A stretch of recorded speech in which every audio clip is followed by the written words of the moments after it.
when you can dial in your attention to detail in those little things in life and take action right then and there, it carries over to the rest of the things in our life.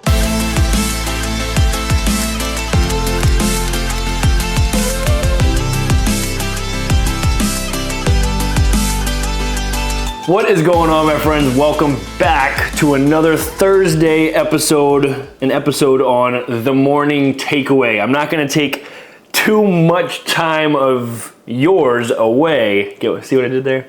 But today I just want to get on here, go on a little rant, and express something within the gym, and I think it applies to all things in life. So to be completely honest with you, I feel this just about every single day, but I was kind of searching for what I wanted to talk about today, and I have a whole list here on my phone of podcast topics that just come to me randomly. And funnily enough, on my little handy dandy cellular device, this is exactly what I was feeling this morning, the first one that I looked at.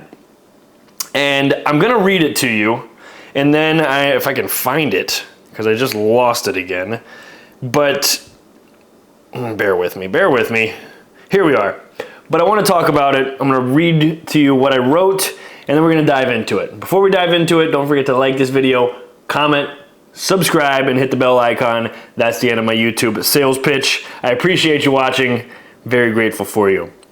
Let's do this thing. So today's topic is essentially on leaving the place better than you found it. This is something that my junior college coach told our team a long time ago, back in junior college, and it has to do with just respecting the space and holding yourself to a standard of attention to detail in all things in life. Because when you set that kind of standard for yourself, you raise the standard for everyone else, and you create an environment that's more captivating for others, I guess. And I don't know if that's the best choice of words, but let me go ahead and read this thing. So here we are. It says, re-rack your weights.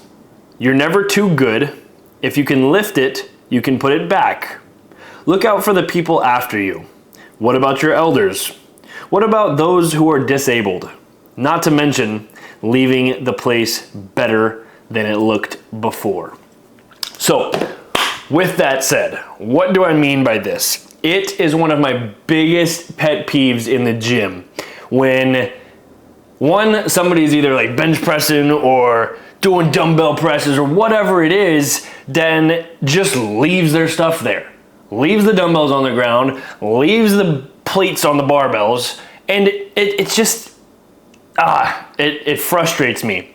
Because what if, by chance, somebody that is 90 years old comes in after you and wants to use that barbell, but they are not strong enough to take a 45-pound plate off of both sides, and then them have to bend over, put it away, yada yada. Now this is just a scenario, a what if, but it's doing these things, or another one, when you put all the 25-pound plates in front of the 10s at the top level. Well, what about the short people that can't reach it, right? There's little things like this, and it doesn't only apply to the gym. It could apply in baseball, for example. Our coach would make us stay till the end of the game and pick up every single piece of trash, because most of the time when you got to the dugout, it wasn't that clean, assuming that we were coming in after another team during a tournament, whatever it might have been.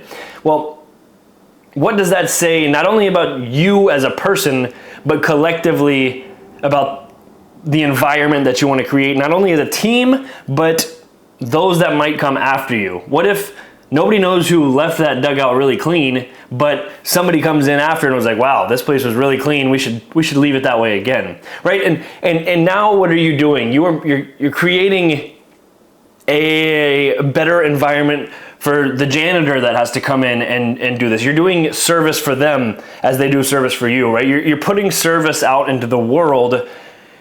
And I don't know, I feel super passionate about these little things. If you follow me on Snapchat at Nikki_Waka, Y_WAKA. I've talked about it before, and I'll do little videos of just like how at the gym too, like with all the attachments, they're all out of order and laying on the ground. It's like, just put them back where they're supposed to go, and one by one. I don't know. I'm kind of going on a little rant and a little rampage here, but that's how strongly I feel about attention to detail.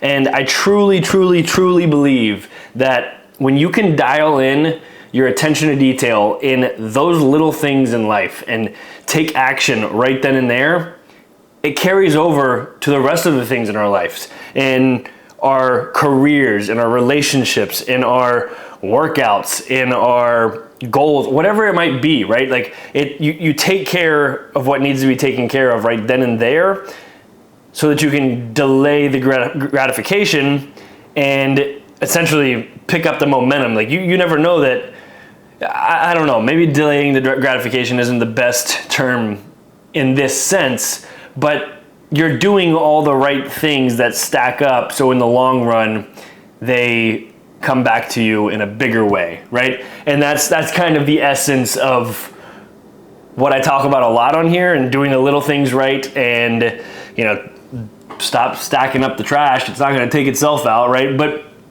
it's more or less holding ourselves to a standard every single day to not be selfish, right? And to be selfless, and honestly just create environments around us. And like, I believe that if every single one person can do that every single day in their own little world, think about the compound effect of that in the world, right?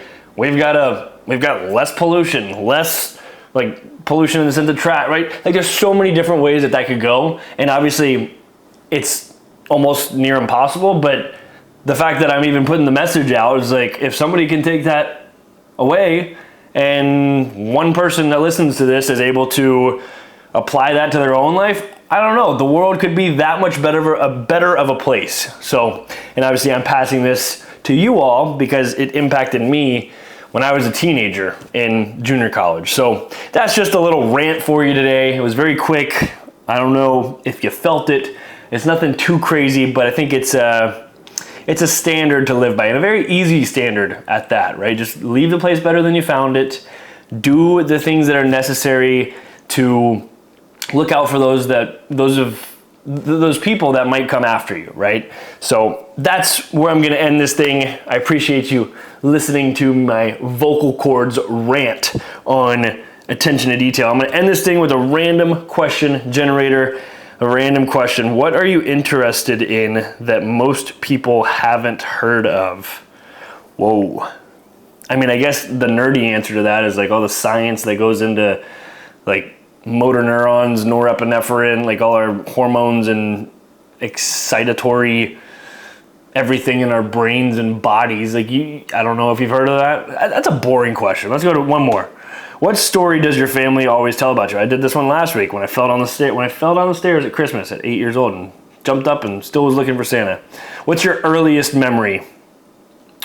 Wow, that's pretty dark. My earliest memory, I guess I'll share it. My earliest memory, I was literally still in the arms of my mother. My mom was still holding me. I couldn't walk yet. And I remember her and my dad getting in a fight. And I explained the entire layout of the entire living room exactly perfectly to my mom, and she's like, I don't understand how you remember that or remember that setup, but if you want to get deep on it, I guess trauma, it's stored inside you, and that's a very deep level, vulnerable thing and idea, and to follow that up, there's going to be a time where I am able to share with you guys my entire full life story. And I'm kind of just waiting on some pieces to align and how I would like for that to come to the world, because it's powerful, and I look forward to that day. But as I hope you do too. But either way, I guess, wow, I just went from like a rampage to getting super serious and deep and emotional. But that's a good thing, right? Emotions are good. So I appreciate you all watching. I appreciate all of your support across platforms. I appreciate you listening. If you took something away, please share it. It's the best way you can help me out, because if somebody could get on a microphone and a camera and change my life, I would hope that I could have some kind of impact on yours. So with that said, I hope you have an awesome freaking day, and don't forget to smile.